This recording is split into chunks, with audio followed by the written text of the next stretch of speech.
കഴിഞ്ഞ ലോകകപ്പിലെ ആ വീറും വാശിയും ഫുട്ബോൾ ലോകം ഇന്നും മറന്നിട്ടില്ല.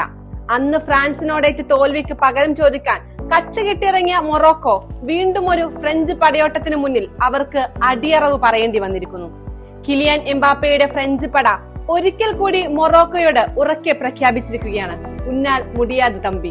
എതിരില്ലാത്ത 2 ഗോളുകൾക്ക് ആഫ്രിക്കൻ കരുത്തരെ തകർത്ത് ഫ്രാൻസ് വീണ്ടും വിജയക്കൊടി പാറിച്ചിരിക്കുന്നു. മത്സരത്തിന്റെ ആദ്യ പകുതിയിലേക്ക് നോക്കിയാൽ കളിയിലെ യഥാർത്ഥ ഹീറോ മൊറോക്കോയുടെ ഗോൾ കീപ്പർ യാസിൻ ബോണോ തന്നെയാണ്.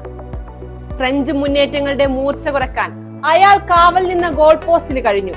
ആദ്യ പകുതിയിൽ ഫ്രാൻസിന് അനുകൂലമായി ലഭിച്ച പെനാൽറ്റി പോലും അനായാസമായാണ് തട്ടിയകറ്റിയത്. പ്രീ ക്വാർട്ടറിൽ പരിക്കേറ്റ് പുറത്തായ തങ്ങളുടെ പ്രധാന ഗോൾ സ്കോറർ ഇസ്മായിൽ സൈബാരിയുടെ അഭാവത്തിലും ആദ്യ പകുതിയിൽ ഫ്രാൻസിനെ കടുത്ത സമ്മർദ്ദത്തിലാക്കാൻ മൊറോക്കോയ്ക്ക് സാധിച്ചു. ആക്രമണ ഫുട്ബോളിന്റെ മനോഹാരിത ഇരു ടീമുകളും ഒരുപോലെ പുറത്തെടുത്ത മത്സരമായിരുന്നു ഇത്. എന്നാൽ രണ്ടാം പകുതിയിൽ ഫ്രാൻസിന്റെ എക്കാലത്തെയും മികച്ച സ്ട്രൈക്കിംഗ് നിരക്ക് മുന്നിൽ മൊറോക്കൻ പ്രതിരോധത്തിന് പിഴച്ചു.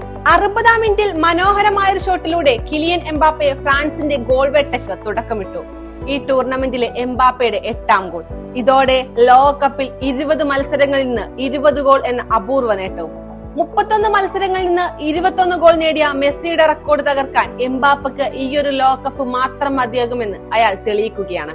ആദ്യ ഗോളിന്റെ ആവേശം കെട്ടടങ്ങും മുൻപേ 66-ാം മിനിറ്റിൽ ഉസ്മാൻ ഡെംബലെ ബോക്സിന് പുറത്തു നിന്നുള്ള ഒരു തകർപ്പൻ ഷോട്ടിലൂടെ ഫ്രാൻസിന്റെ ലീഡ് 2 ആക്കി ഉയർത്തി.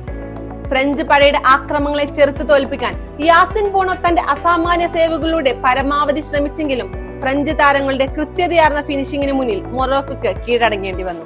ഈ വിജയത്തോടെ ചരിത്രപരമായ ഒരു നേട്ടമാണ് ഫ്രാൻസ് സ്വന്തമാക്കിയിരിക്കുന്നത്.